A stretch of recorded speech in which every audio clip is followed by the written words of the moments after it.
पिछली वीडियो में हमने बात की थी कि जब आप गिरती हैं तो आप खुद को उठाने के लिए हाथ बढ़ाती हैं या और गिरा देती हैं। हमने खुद के साथ दोस्ती की शुरुआत की थी और एक नई सोच अपनाई थी, ग्रोथ माइंडसेट।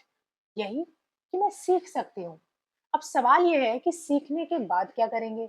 आज हम बात करेंगे एक्शन की और रेजिलियंस की, क्योंकि असली आत्मनिर्भरता तब आती है जब हम डरते हुए भी कदम उठाते हैं और गिरकर भी रुकते नहीं। आपने भी कभी महसूस किया है कि आप जिंदा तो हैं लेकिन अपनी मर्जी से जी नहीं रहे।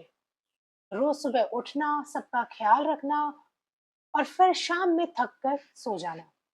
पर कहीं ना कहीं अंदर एक आवाज कहती है, ये जिंदगी मेरी भी तो है ना।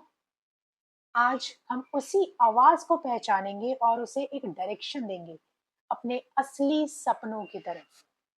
बात करते हैं फिफ्थ प्रिंसिपल की, जो है ऑथेंटिक एक्शन, या अगर इसको मैं इस तरीके से कहूँ, दिल की सुन और कदम उठा।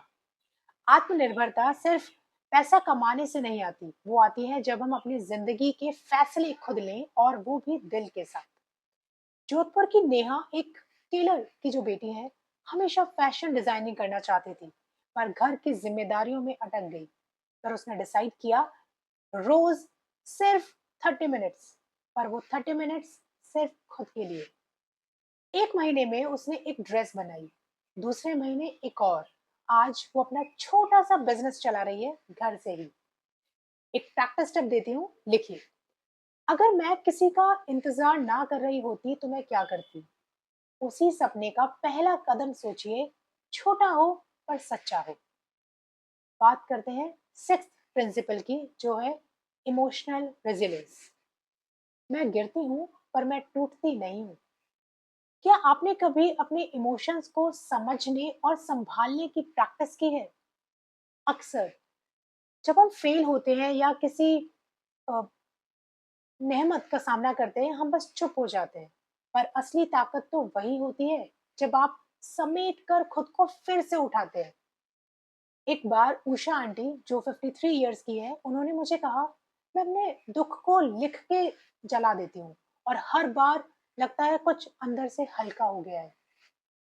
एक प्रैक्टिस टिप, जब कभी आप ओवरवेल्म्ड हो, बस ये 4 स्टेप्स फॉलो करें। Stop method. Stop, S is for stop, एक पल रुको। T is for take a breath, गहरी सांस लीजिए। ओ इज फॉर ऑब्जर्व, देखिए अंदर क्या हो रहा है। And P is for proceed, अब कामली डिसाइड कीजिए कि करना क्या है। आज के एपिसोड में आपने जाना अपनी जिंदगी के डायरेक्शन अपने हाथों में लेना। दूसरा, गिरकर संभलना, ये भी एक विक्ट्री होती है। तो आज का रिफ्लेक्शन सवाल, क्या आप अपनी जिंदगी के नए डिसीजन लेने के लिए तैयार हैं, even if it scares you a little.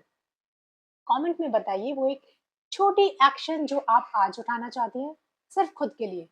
छोटी सी हिम्मत का एक कदम बड़ी जिंदगी की शुरुआत बन सकता है। और याद रखिए, आप अपनी जिंदगी की आर्किटेक्ट हैं। आप चाहें तो इस फाउंडेशन पे एक नई कहानी लिख सकती हैं, सिर्फ और सिर्फ अपनी कहानी, अपनी सच्ची कहानी। हमने इस पूरी सीरीज में एक डीप जर्नी की थी। पहले खुद को जाना, फिर खुद से प्यार करना सीखा, और अब खुद की आर्किटेक्ट बनने की हिम्मत जुटाई। याद रखिए, आत्मनिर्भरता कोई डिग्री या सर्टिफिकेट से नहीं आती। ये आती है जब आप हर रोज सिर्फ 5 मिनट के लिए अपने लिए सोचती हैं, अपने लिए खड़ी होती हैं।